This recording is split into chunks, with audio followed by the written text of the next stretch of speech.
ย้อนมาข้าวยาคู่นะคะเนาะอันนี้ค่ะเต็มเครื่องไว้จะเฮ็ดข้าวยาคู่กันนะคะหน้าตามันคือก็ไม่เฮ็ดกันค่ะเนาะ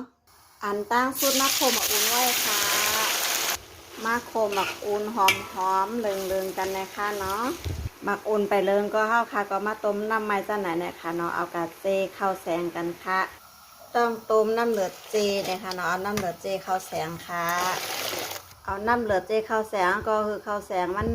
กีนะคะเนาะป้อมใจน้ำเลือดเจในเข้าแสงมันจะแข็งนะคะพอแยกก็มาเจโถลินค่ะเนาะเจโถลินไว้ค่ะ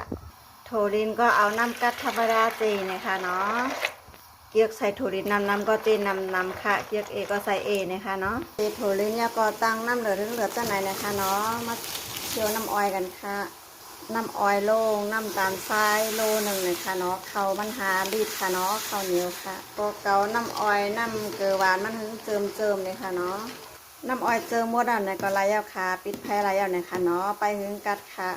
หมักอุ่นก็ปล่อยมือไรมือเดี๋ยวจะโคมันกล้วยเนี่ยค่ะเพราะสีมันเหมือนในปล่อยมืออ่ำไรเอาเนี่ยค่ะเนาะโคได้ค่ะอย่าปล่อยค่ะ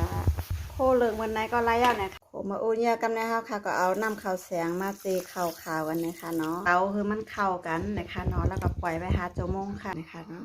ตีโทลินแล้วลากโทลินเป็นเข้มๆก่อนนะคะเนาะเอาโทลินใส่อันต้าก็ยาวก็ตักข้าวใส่นะคะเนาะยาวนะคะนอนนึงไว้ครึ่งชั่วโมงค่ะสุกยาวนะคะเนาะครึ่งชั่วโมงหนึ่งค่ะมาปรุงเข้ากันนะคะเนาะนี่ค่ะเนาะมาเทใส่หม้อค่ะมาโคตรเธอเขากัดแล้วก็เหนียวนะคะเนาะคนเหนียวค่ะนี่ค่ะเกาคือมันเหนียวเจ้าไหนนะคะเนาะยาวก็มาใส่น้ำออยกันค่ะเอาน้ำออยใส่ค่ะเนาะยาวก็เอาน้ำมันใส่อีกอ่อนค่ะเพราะยาวก็ขึ้นเกาขึ้นคือมันเหนียวนะคะเนาะนี่ค่ะเนาะพวกมันเหนียวเจ้าไหนค่ะก็ยาวก็มาใส่ถาดกันนะคะเนาะใส่ง่ายยาวก็ใส่ถั่วลินค่ะใส่ถั่วลินโคแล้วก็ใส่หมกอุ่นโคตั้งเนื้อมันค่ะแน่ค่ะใส่เครื่องยาหมดอ่ะนะคะเนาะใส่เครื่องนำนะคะเนาะจะได้หวานค่ะ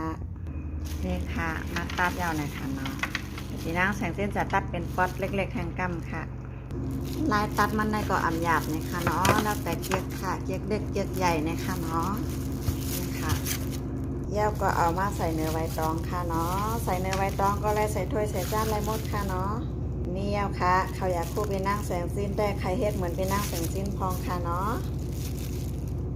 เฮ็ดกินก็ยาวเฮ็ดขายก็ยาวนะคะใส่เครื่องน้ำค่ะยาวก็ใส่หมักปุ้นหน่อยค่ะกินไรยาวค่ะเนาะนี่ค่ะรูปร่างหน้าตาเป็นจังไหนนะคะเนาะเขาอยากคู่พี่น้องใต้ค่ะ